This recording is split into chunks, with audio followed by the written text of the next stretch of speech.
Hello and welcome to the EDHRECast, where we're all about commander, data, and dad jokes. I'm Joey Schultz, and I'm joined, as always, by my fantastic co-host.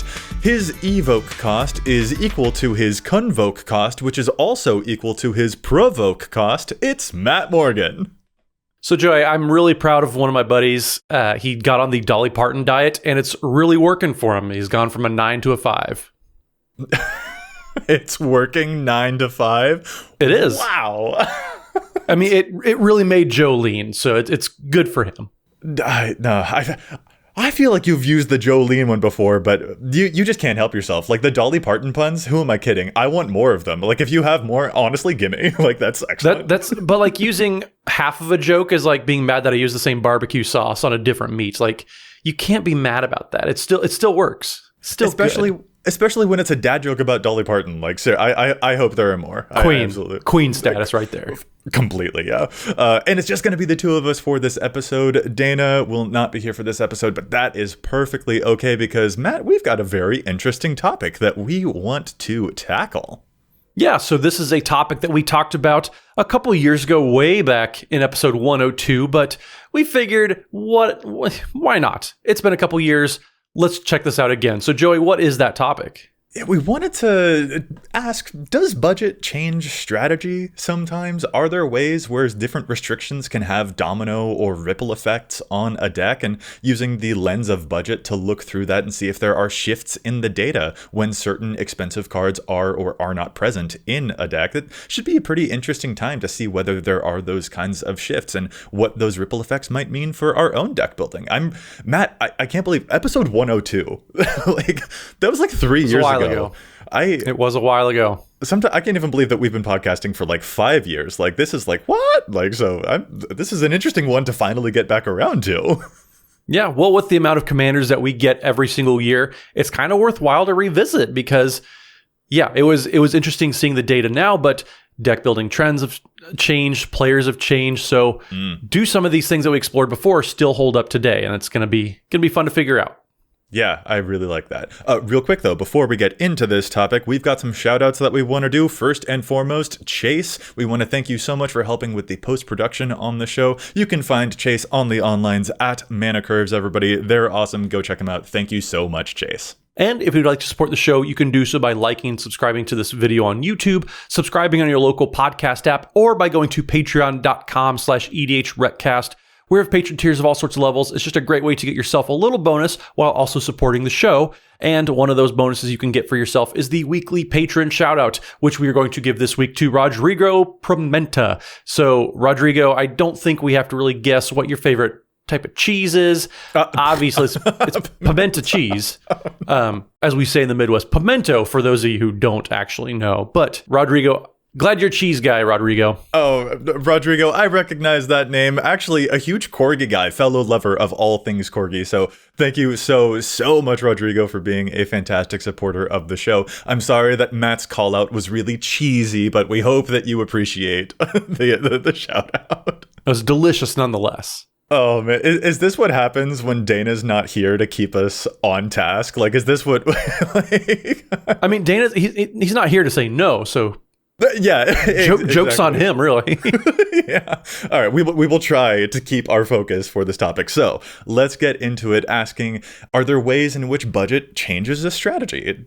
Are there shifts in the data going around? And I guess we'll start with some big obvious examples. Because Matt, I don't know about you, but when I think of a higher budget deck, there are a couple of big signifier cards that come to my mind. Like Cyclonic Rift, for example, is pretty expensive. Or Heroic Intervention never stays a $5 card. It always creeps back up to 10, 15. Teferi's Protection, yet another way. And also mana bases. Like mana bases are one of the biggest ways that a deck's price can just go ratchet up and up and up and up and up. And so quick early question, I guess here, do you think that has a material effect on a deck strategy or the way that you play it? Does the presence of those cards change the way that you play that deck or the way the deck functions? So I think there's two questions here, really. Like, do the expensive cards dictate the strategy, and then does the mana base dictate the strategy? And to the first one, No. The cards you mentioned, Joey, Cyclonic Rift, Teferi's Protection, those are just very, very good cards, but they don't do anything specific. They're not tied to a certain strategy or anything like that. And so when that's why they're so expensive, because so many people want them for their decks because they're just generically good. They're not tied to, I need Teferi's Protection for my token deck. Well, no, you just want Teferi's Protection for any deck, really.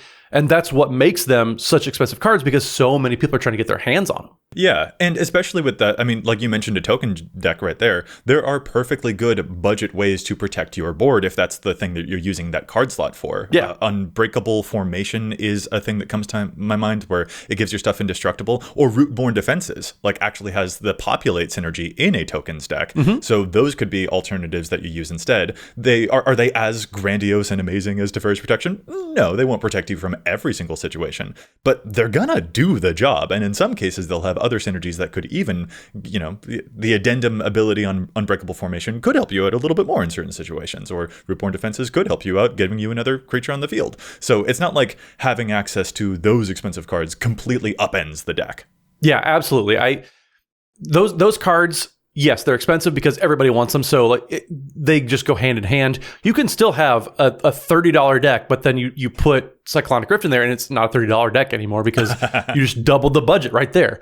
But the second question that you had, Joey, actually is one that we've talked about several times on the show. Dana and I have both gone on record talking about how the mana bases, people still think that you need the original duels, you need fetch lands, so you need Tropical Island and Arid Mesa, stuff like that, in order to have a functioning 5-color mana base. And in 2023, with how things have been getting designed lately, there's nothing more overrated these days than the ABU duels. The diminishing returns that you get from tuning your mana base absolutely is kind of shown front and center with ABU duels. They're prestige cards at this point.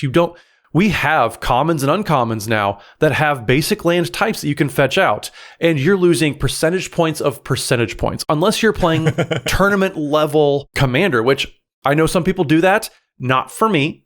But if you are, then sure, I understand the need for it. But if you're not playing that, you absolutely do not need the ABU duels, that type. In 2014, sure, because you could only fetch up Shocklands and the original duels. But we're in a completely different format these days. Yeah. You absolutely do not need those.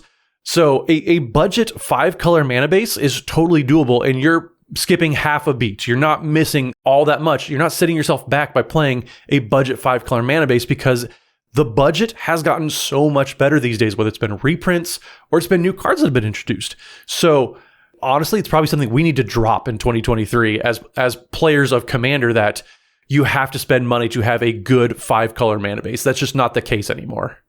Wizards of the Coast has made 2 different 5-color precons, or maybe more if I'm forgetting, but the Ur-Dragon and Jared Carthalion were both perfectly functional right out of the box, and they definitely had budget mana bases in those, and I think they worked perfectly fine.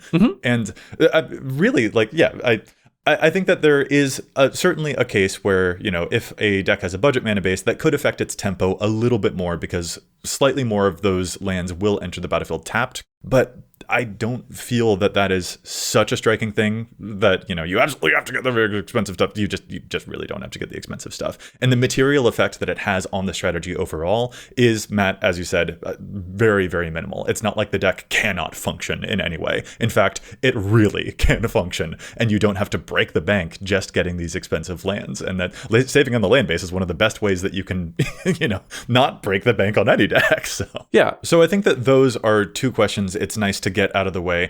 In the cases of the Teferi's Protections, there are always really good budget alternatives for you. And in the cases of mana bases, there are always really good budget alternatives there. So those are not things that will necessarily have a material or huge impact on a strategy necessarily. But Matt, let's zoom in on some examples where we can see some shifts in the data, because there's some interesting stuff that sometimes goes on there. Specifically, I guess let's start off with, what do you think of Chatterfang, Squirrel General? Does that sound like a good place to start? It does, because the data that we see of what folks are doing, when you use the advanced filters, which we've said is probably our favorite aspect of the site. Yes. Also, one of the easiest things to get access to is you just go to the Commander and scroll down half a page and you see by budget, and you can filter everything out. So that's kind of what we're going to be using a lot in this episode. But if you look at the expensive filter, when you apply that to Chatterfang, you're going to see a few kind of signpost cards that kind of signify what the rest of the deck happens to be doing. And it's like Joey, you said earlier, a domino effect. And I think that's a perfect way to describe it because you see cards like Doubling Season and Parallel Lives. Well, you spent $100 on a Doubling Season. What's another $10 at a Pitiless Plunderer and just really go hard on the Aristocrat strategy? Yeah, that's just it. The presence of some of those expensive cards does seem to lend a little bit more like, okay, yeah, probably more of these other expensive cards. And I think the Pitiless Plunderer is the thing that catches my eye the most there, because that is like, what, a $14 card or something at this point? And specifically with Chatterfang, I mean, Chatterfang's got this amazing ability. Whenever you'd create one or more tokens, you create that many tokens plus that many 1/1 green squirrels. And then you can also sacrifice your tokens to get a Chatterfang -X ability to kill off other creatures. And Pitiless Plunderer says whenever another creature you control dies, you create a treasure token. So if you sacrifice one of those squirrels, well, Pitiless Plunderer is going to give you a treasure token, and then Chatterfang is going to give you a squirrel, and then you can just go infinite, infinite, infinite with all of that stuff. And that seems really good, especially if you've got Doubling Season making it more infinite or crazy stuff like that too. And that is definitely kind of the stuff that we see when those decks are built, you know, with the presence of those bigger expensive cards. But when the deck is being built without those cards, like when it's, you know, you're using the cheap filter on EDHREC to see just the lower budget versions of the deck, a lot of those cards disappear because Doubling Season is really expensive, Pitiless Plunderer is really expensive. And when those vanish from the data, I mean, really what we're left with is just like this deck doesn't care about combos and aristocrats and stuff like that. It's just all squirrels. It's just squirrels. Yeah, you don't see on the expensive side of the page Squirrel Sovereign really at all. But suddenly when you go to the cheap filter, it's in over 80 to 82% of the decks for Chatterfang, which is wild. And if you're playing aristocrats, you don't really need Draykeeper, but here people are playing these squirrels you control, get +1/+0 and gain menace until end of turn. So it's really just going hard on the fact that, you know, you have this token army that's going to go super wide and you're just having fun with that. That means Squirrel Mob, when you make a bunch of those tokens, Squirrel Mob gets real big. Oh, yeah. And to like give some specific numbers here, like you mentioned the Draykeeper card right there. In the expensive version of a Chatterfang deck, it's only showing up in like a third of Chatterfang lists. But in the inexpensive version of the deck, it's showing up in 84% of them. Like that's the level of strategic shift that we're seeing here. Because on a budget, just like, yeah, go squirrels. Just have fun with a bunch of awesome squirrel stuff. And obviously, if you wanted to build the deck as combo on a budget, you totally could do that. And if you wanted to build just squirrels on a high budget, you totally could as well. But these are interesting shifts to observe just when we're taking a look at this data. Yeah, and it's not to say that like all the aristocrats pieces also go out the window either. You still have some of the budget-focused pieces there. Zulaport Cutthroat, still very good. Yeah. But spending $1 on a card, 50 cents, depending on if it's on, you know, it gets reprinted or whatever, compared to Pitiless Plunderer, that hasn't been under $5 in probably 5 years. Yeah. So it's just a very, very stark strategy of, you know, you have a few of the budget pieces, but really you're just trying to make as many scrolls as possible. And so this is probably my favorite example of all the commanders we're going to talk about as far as how drastic is that swing of, well, nobody's really playing Squirrel Sovereign unless it's in those cheap decks. Yeah. And like... I think the aristocrats effects are also like an interesting thing to point out there because like we're probably all familiar with how expensive the Meat Hook Massacre continues to be, right? Like that enchantment is... It got banned and got more expensive. I know, right? What is this? What the heck is up with that? Yeah, and that's not present on the inexpensive version of this commander's page, but it's in 55% of the higher budget version, and because yeah, it's really good. But Matt, what you pointed out there is that you can still again totally do aristocrat stuff on a budget because there's a good amount of redundancy of the Zulaports, of a whole bunch of those other type of effects that can still give you the aristocrat stuff if you want. And that is, I think, a really lovely thing to see when we get new cards and different, you know, fun stuff from Wizards of the Coast, when we get both reprints and new cards to flesh those things out. Having more redundancy at a lower cost is going to really help you play those decks in whatever way that you want to.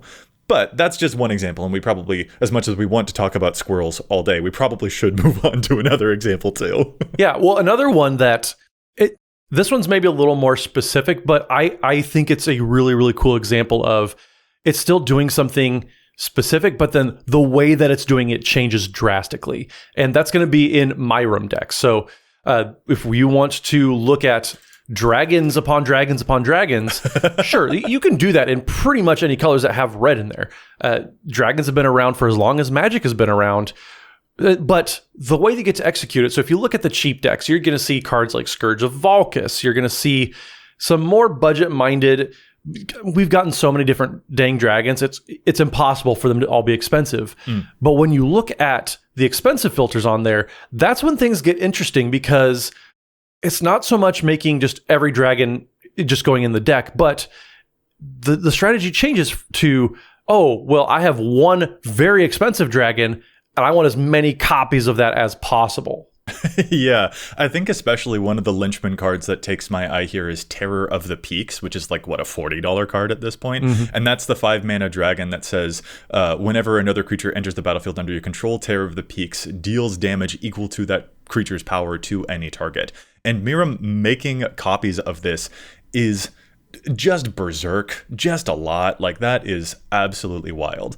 But it's not just the presence of like, oh, one big dragon. Matt, as you said, it really does become there's more of a matter of copy stuff going on there, because additionally, when we're seeing the expensive version of Miirym decks, there are a couple of other clone effects that crop up in the data. For example, Spark Double, just on the regular Miirym page, Spark Double had a 27% inclusion rate, but on the expensive version of the deck, it has a 47% inclusion rate. Or Sakashima of 1,000 Faces, or the card Pirated Copy. All of those are above 40%, because making multiple copies of your Miirym commander, or multiple copies of that one Terror of the Peaks, that is absolutely going to take over a game.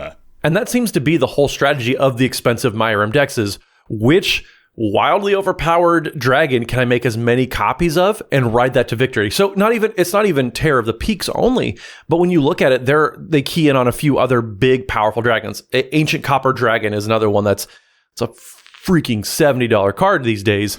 But having 5 of them on the battlefield seems to be pretty good. Get to make a lot of treasures. That seems like overkill. Oh my word. Yeah. But the same thing with Utvara Hellkite. That's another one that you have 6 of them. You're making a ton of dragons all of a sudden. So yeah, it's not about, okay, I'm just going to go wide with all these dragons. It's what's the best dragon that I can make 10 of, and how many games can I win with that? And that's, to me, that's a significant shift, because yeah, you're really just dialing in on, okay, I have 5 of these really powerful and expensive dragons. Let's just use that and I call it good.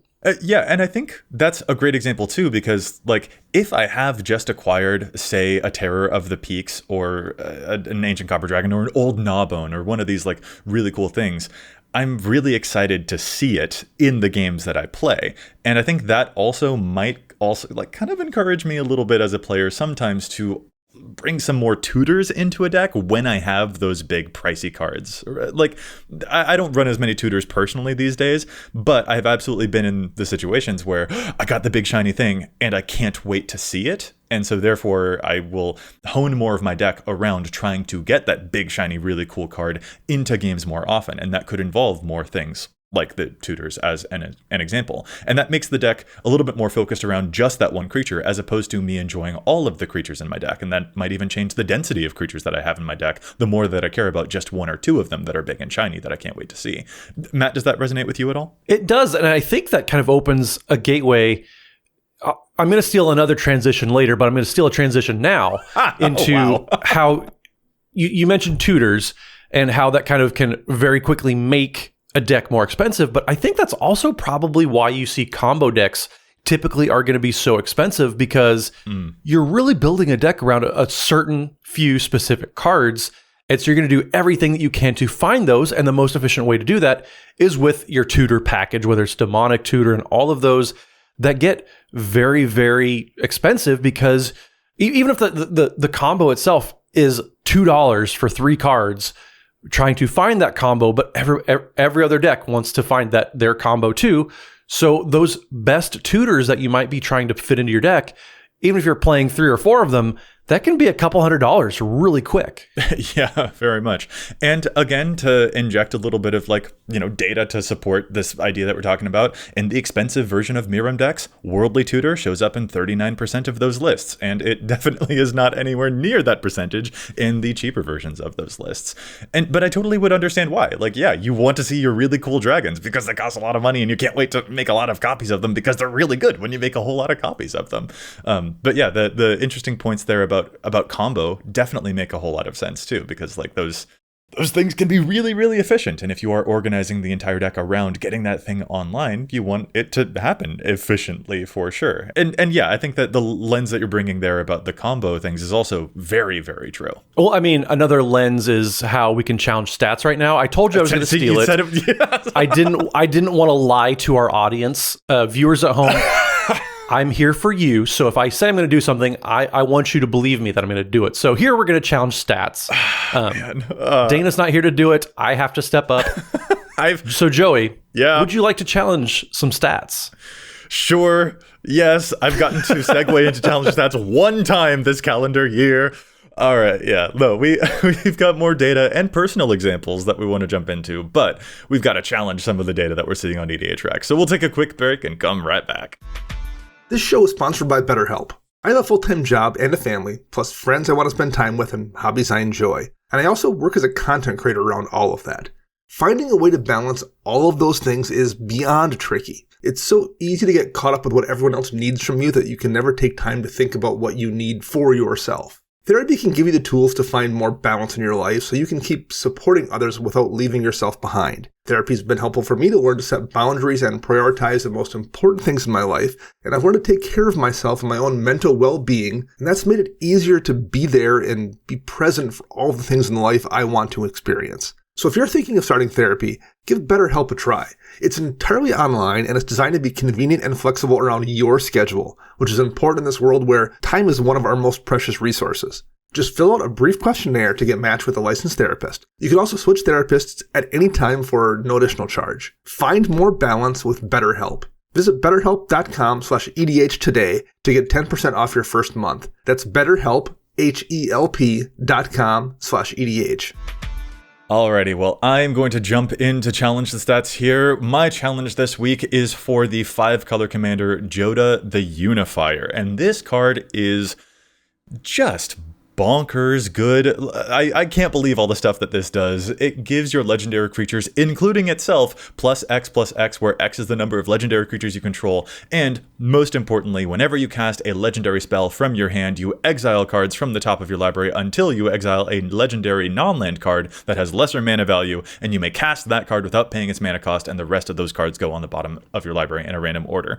So They put a coat of arms for legends and also gave this card the first Sliver's Cascade ability, and it's on a single card, and this thing is absolutely way good.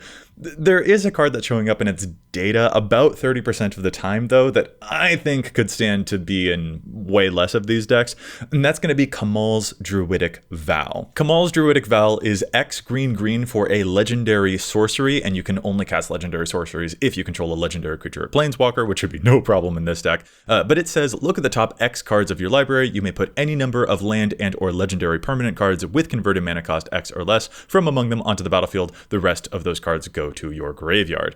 And so this seems like a great card for Legends decks, but with Joda specifically, there's kind of a non-bow problem going on with that pseudo Cascade ability. If you cast a random Legends, let's say it's a 4 mana or a 3 mana legendary card, well, then you're going to start Legend Cascading through your deck. And if you Legend Cascade into this spell, its mana cost is going to be 2, and you would cast Kamahl's Druidic Vow for X = 0 and get no benefit off of it. And that's not really what you want in this deck. You'd have a much better time actually flipping into, your Yoshimarus or your Rograks and actually get bodies on the battlefield. So this is an exciting looking card for legendary decks, but I would hesitate to play X spells in a deck that has a lot of Cascade going on, especially because you're going to be cascading a whole lot in this deck.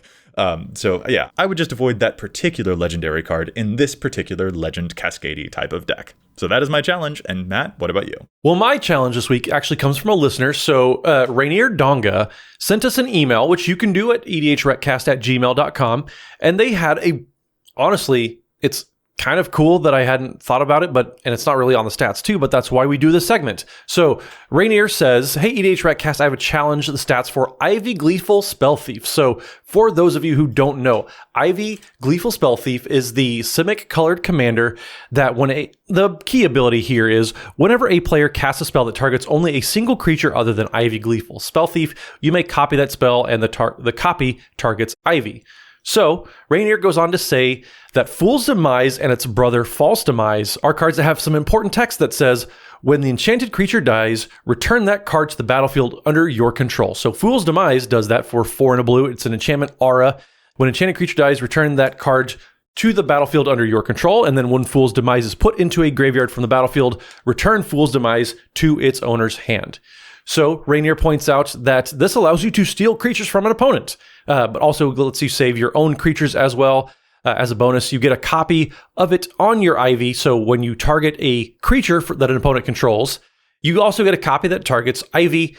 And then when the opponent's creature dies, you then get that creature and you have a backup plan for Ivy as well. It's only run in 43 of the Ivy decks out there. Currently, Ivy has almost 5,000 decks. It's almost in the top 100 commanders of all time.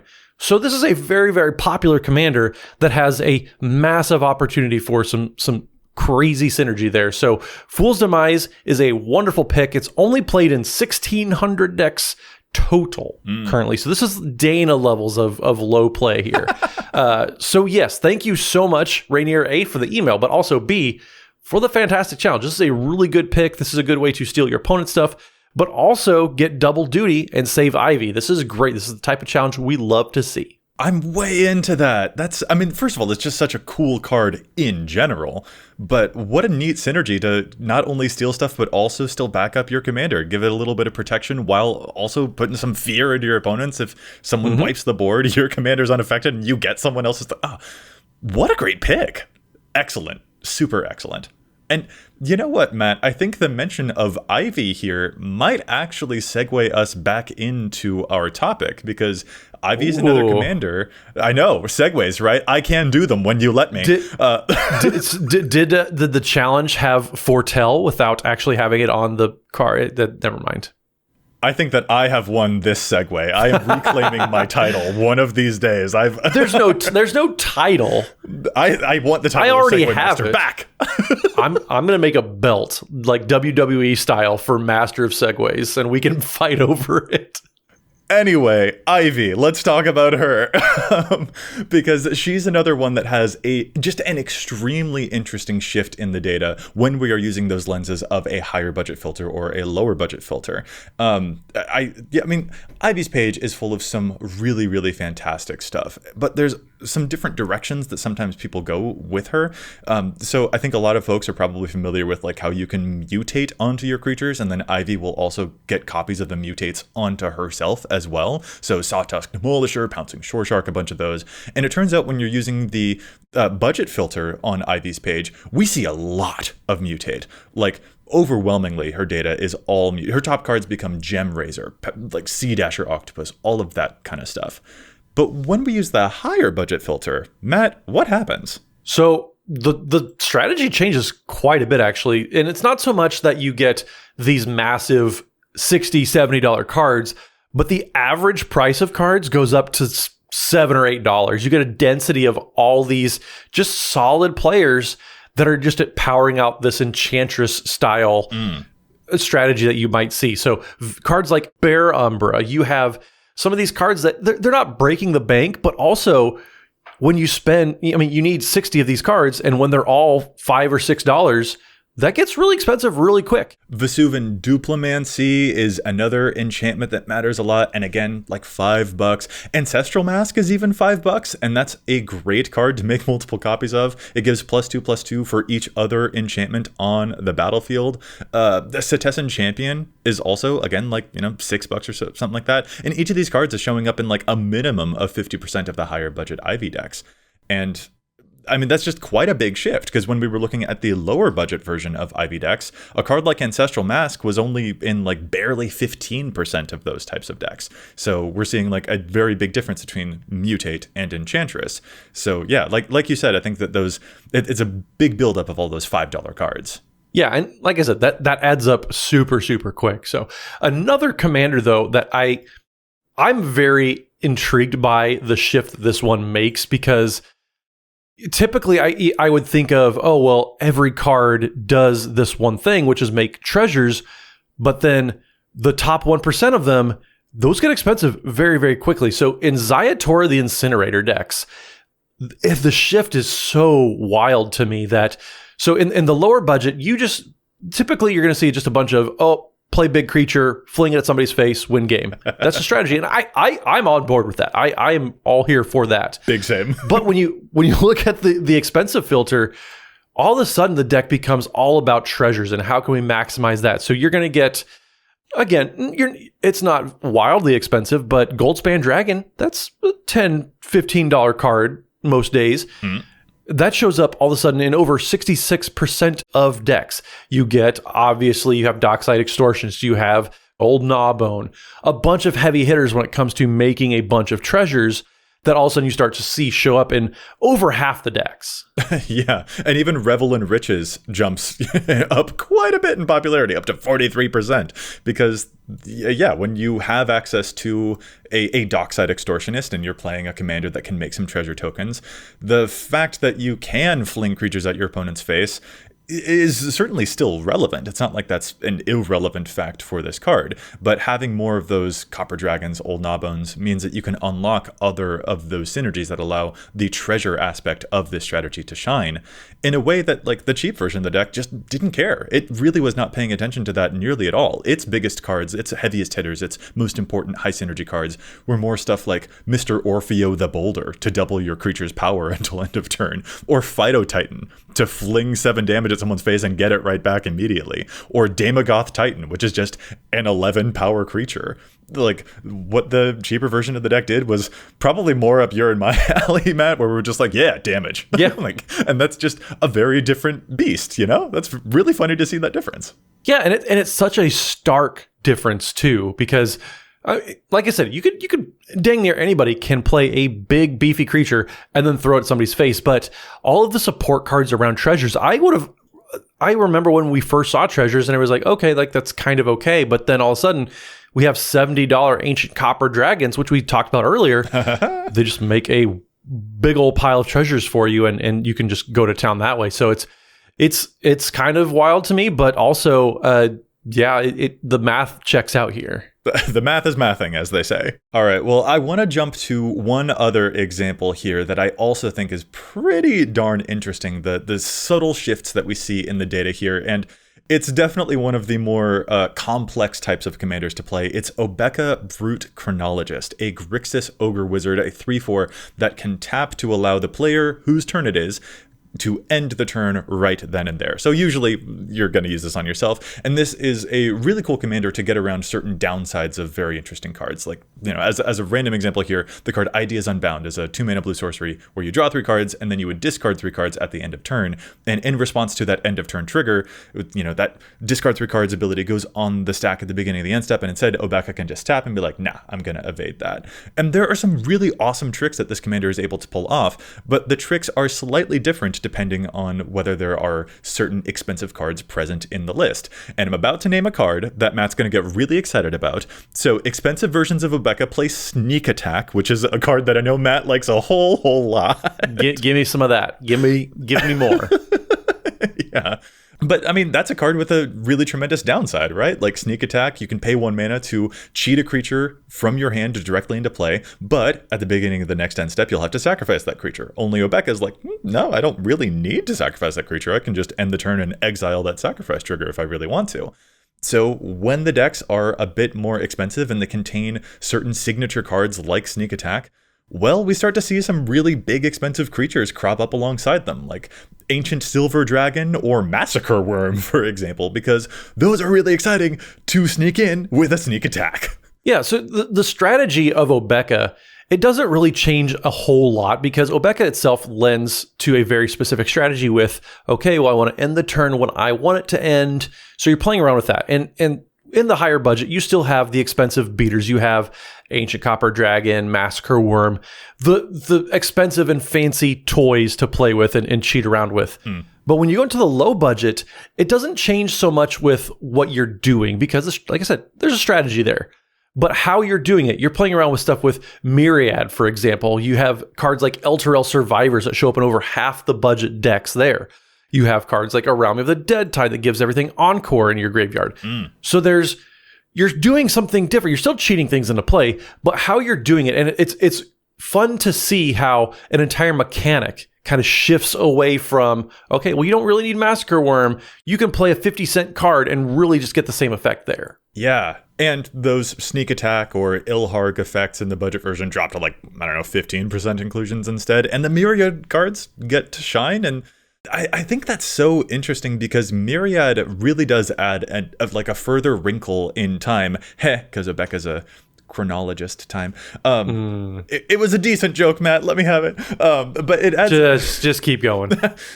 It adds a complication to that deck because with certain effects like the Encore, those tokens would say I sacrifice at the beginning of the next end step, and so you can do a lot of the same Obeka stuff and end the turn in response to those end step triggers. But with Myriad, it is a very different creature because Myriad says that you would exile those tokens at the end of combat, and so you would be forced to end the turn at a different time if you are using those. And that to me is what feels like the biggest difference in the way that this strategy would play out. Not necessarily with what you're doing. What you're doing is getting a bunch of creatures into play and keeping them around by evading negative triggers. But when you're doing it is the thing that will change. And that's a really important strategical difference for a player to keep in mind depending on which version of Obeka they're most interested in trying out. Yeah, being more mindful when you're playing a certain way is definitely something you need to keep in mind. But Joey, I have a question for you. So we've been talking about commanders that we see on EDHREC, but we haven't talked about any of our own commanders, anything that we've seen for our own deck building processes. What is something that you have noticed that maybe the budget has kind of shifted the way that you tried to build the deck from what you would have done otherwise? Yeah, this is a very interesting question. I think the thing that comes most immediately to mind for me was actually an experience I had on when I was budgetizing my Baba La Saga deck for an episode of Shuffle Up and Play, where I was on with Tomer from MTG Goldfish and Alec from the Fairy Conclave podcast, and of course it's Prof Show, and it was a really fun time, and we played decks that were less than $50. And my original version of Baba La Saga was not a $50 deck, but I wanted to play that deck, and so I made a budget version of it. And that did change the way that I valued certain cards in that deck, to be honest, because I no longer had access to my Ashayas or my biotransferences, turning different types into other things. And so instead, that actually led me towards a very interesting experience of playing more cards like Minion's Return or Necrogen Communion or Kaya's Ghost Form, which I could put onto Baba La Saga herself. So instead of changing types like I was used to doing, I was instead putting these enchantments onto Baba La Saga and kind of doing that Fool's Demise thing, where I could sacrifice Baba and the enchantment and something else and get Baba right back. And that opened up a whole new thing. I was like, wait, this is amazing. Why haven't I been doing this the whole time? And so I think in that way, playing with the big splashy cards actually kind of distracted me from another thing that I really should have been doing with that deck the entire time. Yeah, I mean, that's totally fair there. I guess for an example for myself, if I get to answer my own question. Please do, yeah. yeah. So I used to have an Alicia Who Smiles at Death deck. And that, again, kind of like Obeka, you're kind of shoehorned into a specific strategy when you play certain commanders, and Alicia was no different. There was a lot about reanimation. But I kind of set out my goal of, I wanted to be, this was my bulk foil deck. So every card had to be foil and had to be less than $1. So that got very, very specific of what I was trying to do. And so I couldn't just... Karmic Guide today is a very cheap card, but back when I had that deck back in 2015, Karmic Guide and Revel Arc, they were not cheap cards by any means. And so I had to get very, very creative with what I was trying to do. And somehow Ponyback Brigade happened to be the best card in the deck. And there's never a good situation. If that's your best card, you're not doing very well. But back then when you could pull it off. So it was fun to see how specific and just you really have to do your homework. So I'm surprised actually that Dana hasn't done more hyper budget type of builds, because that seems to be right up his alley. You can still find powerful things to be doing if you're just willing to do a little bit of homework and find, okay, well, I don't have access to Cyclonic Rift like we talked about earlier. So instead I have to go to Engulf the Shore, and I have to go to maybe Whelming Wave. Or River's Rebuke, or Yeah, I went to those in my AC Tyrant of Gyre Straits deck. I didn't, and plus I switched over, so I have Karuga now as the companion. So I couldn't even play Cyclonic Rift if I wanted to. But because of budget, before I even made that transition, I was looking for ways to, I still want that effect because it's a powerful effect, wiping away all of the creatures that your opponents have with leaving something left over for myself. So finding creative ways to do it without spending $40 on a Cyclonic Rift was a challenge that I had to go do a little bit more homework. But then I found a card that actually was better in a lot of situations because I could either control how it swept everything. And so finding those balances and just, like I said, doing that Dana type research for the budget's sake is oftentimes, it's a fun example where you get to find some really powerful cards that you otherwise wouldn't have considered. Now, I mean, you mentioned Dana there, and I actually, without him being here, I want to rope in an example from him a little bit, because he's got an equipment deck with Arden and Essior, and he has noted, I think just on our stream, twitch.tv/EDHRECast. There it is. There you go, getting the plug in there. That there are certain ways that his equipment deck has had those little ripple effects out there based on access to certain cards, and I think this is a really strong example to bring up in this episode, are the Sword of X and Y effects. Those amazing swords, Fire and Ice, Feast and Famine, all of those amazing cards that will give you great protection on the equipped creature and also have benefits when that creature actually strikes an opponent. But giving protection from certain colors, that's like a bigger deal in an equipment deck nowadays than it used to be way in the past, because there are a lot more colored equipment out there. There are more cards like, I don't know, Ember Cleave, for instance, or Lion Slash can reconfigure itself into an equipment, and that is totally a non-bow in your deck if you are trying to play a thing that gives your equipped creature protection from red and from white. So if you are playing a card like a Sword of War and Peace in your equipment deck, that's an expensive card that might actually have those domino effects out into the rest of your deck, because suddenly it shuts off other equipment that you wanted to use. Or if you really want to use the Lion Sash, maybe you don't go out for the more expensive equipment. And that actually feels really good to me. It feels nice to have an incentive to not just play the big classic staple type cards. Yeah, it just opens up doors when you realize, oh, like the expensive version of what I was trying to do came with some restrictions built in. I don't have that anymore. So you're able to be a little more loose with what you're doing too. So we sometimes give yourself a restriction, but sometimes you take them away too. And that's something that you want to make sure that you're considering whenever you're going through and kind of workshopping and brewing your deck, is seeing, okay, if I take this out, what does it open up? What am I able to do that I wouldn't have otherwise with that card slot? And sometimes it's not just that one, it's there's 3 or 4 card slots that open up from that. And that's something that a lot of decks happen to be looking at and be messing with, but people don't really look for it. And sometimes it's just a missed opportunity. I think that's a really beautiful lesson for us to take away here, Matt, because I mean, you know, we started this of like, you know, does budget sometimes change what the strategy of a deck can do? And we listed plenty of examples just here about like, oh, you know, here are some times where there are certain signpost cards that are expensive that might, you know, have ripple effects on the deck data. And it was really interesting to go into those. But I love the way that you said that, like, playing those or not playing those sometimes opens your world to other cooler stuff to do. That was literally the case with my Babala Saga example. Not having access to the big expensive stuff made me find other stuff that I wish I'd been playing the entire time because of how cool it was. And here's, I guess, the other thing to, you know, get it back around to answering that question, is that finding examples for the show was actually like kind of dang hard. Like there weren't a ton of huge changes in the data. These were some examples that we saw that were like pretty noteworthy, and we could see some big stuff, but like most of the shifts that you see in the data are not actually all that big, because as you said before, you can play any strategy any type of way. There's a lot of redundancy for those types of things. So if you want to play combo or aristocrats or tokens or time stopping or whatever on a budget, do it. And if you want to play at high budget, you can totally do it. There are small things to be aware of, but they're not at all prescriptive or restrictive. Yeah, there's no reason that you can't build really any strategy on a budget anymore, whether it's because of reprints, whether it's because we've gotten multiple cards doing similar effects, stuff like that. There's a lot of opportunity for you to really build whatever strategy you want and whatever budget restriction you want to put on yourself in that process.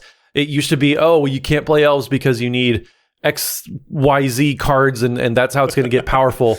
But even then, between reprints, so you have, Priest of Titania isn't a $20 card anymore. I remember when that was Oh my God, yeah. like restrictively expensive. It's not the case anymore. And even then, you have so many other copies of cards that are going to be able to make a ton of mana, so that you're not relying on a specific 3 cards anymore, plus a worldly tutor to find it. There's so many more, just the density that you don't even need tutors for a lot of those decks anymore even. Yeah. Also, great examples. Like a lot of the best landfall cards tend to be really expensive, or Planeswalker Super Friend strategies are also, a lot of those cards also get pretty expensive too.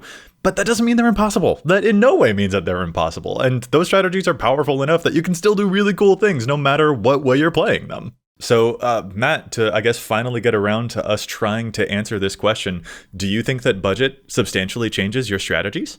Absolutely not. There you go. Yeah. 100%. We'll get definitive here. It does not. Yeah, having duels in your deck does not do a whole lot. But even with some of these, like what we noticed were trends in the data. But again, EDHREC has never been anything prescriptive. So these are interesting things to keep in mind. And we hope that makes it easier to make wiser choices about your decks. But yeah, let your heart be free. Do whatever it is that you are interested in doing, because as Matt pointed out, there's a lot of redundancy to make a lot of this pretty darn cool and fun to do. And those restrictions, as you said, can open up some options that you didn't even realize would be really, really cool for you. And Matt, I'm excited to see whatever you do with your future brews whenever those restrictions open up other doors for you as well. Yeah, that's kind of how my Raga Draga deck even came to be, because nobody wants Eyeless Watchers, apparently. Yeah, no, that's another great example. See, it's... I think the end of the day, in all of these situations, we're having a dang good time playing this dang game, aren't we? So yeah, definitely. Sweet deal. All right, well, with that, I guess we're going to call this episode to a close. Listeners, we would love to hear from you about your thoughts of how these different small changes can have ripple effects throughout an entire deck. And Matt, if our listeners want to get in touch with us to tell us all about it, where can they find you? So you can find me on the Twitters at Mathimus55. That's MATHIMUS55. And don't forget, Wednesday evenings, we are streaming over at twitch.tv/EDHRECast. We have guests on every single week, and it's always a super fun time, so make sure you tune in for that as well. And Dana can be found on Twitter at Dana Roach. Yeah, for sure. Go check him out as well. And if you want to get in touch with me, you can find me at Joseph M. Schultz, and you can find the cast at EDHRECast on Facebook and the Twitters and all those social media coordinate places. If you've got a question for us, you can also contact us at EDHRECast@gmail.com. One more time, we want to give a thank you to Chase for assisting me with the post-production of the show. You can find them online at Mana Curves. And listeners, we'll be back at you next week with more data and insights. But until then, remember, EDHREC your deck before you wreck your deck.